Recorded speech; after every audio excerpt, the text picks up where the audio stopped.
voit à quel point l'enjeu d'être nation des compétences est extrêmement fondamental pour accompagner au fond tous les enjeux de société qui se posent. Celle de l'écologie, celle du numérique, mais aussi celle du vieillissement et donc de l'évolution démographique de notre pays,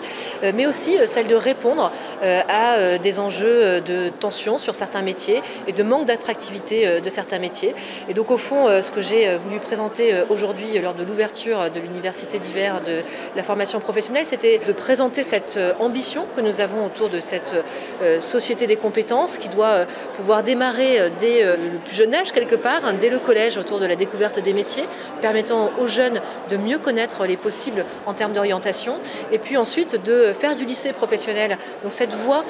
qui doit tenir sa promesse quelque part d'insertion professionnelle ou de poursuite d'études qui permettent l'insertion professionnelle, et donc de replacer le lycée professionnel dans une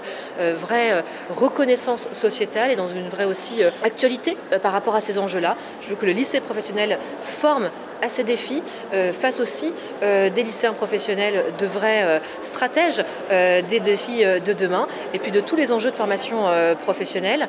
qui doivent aussi nous permettre d'avoir une agilité des compétences tout au long de notre parcours professionnel, de faire des transitions, de faire des évolutions, de nous adapter aux nouveaux enjeux. Et donc tous ces défis-là, ils passeront par la validation des acquis d'expérience, par le compte personnel de formation, par les dispositifs de transition professionnelle, par un contrat de professionnalisation repensé que je souhaite pouvoir concerter avec les acteurs. Tous ces dispositifs-là doivent pouvoir concourir à ce défi qui est de celui d'accompagner les évolutions sociétales. Écoutez, j'ai l'impression de me former tous les jours et au fond, c'est aussi un des messages qu'on passe aux actifs.